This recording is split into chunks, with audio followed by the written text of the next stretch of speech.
Hello and welcome to my channel. In this video we're going to continue our card game. In this video we're going to make so that when I pick one package I cannot pick another one. So to do that, let's open up our script, delivery script. Yes. So now we have opened it up. So now as we see, we have if we touch other tag has package equals true.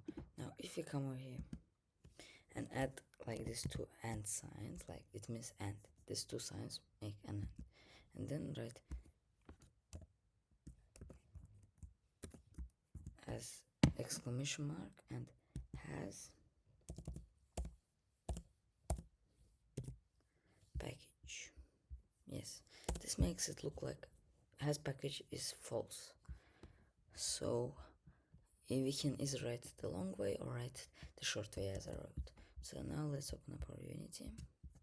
Let's check it up. Is it really true? Okay, so now we go.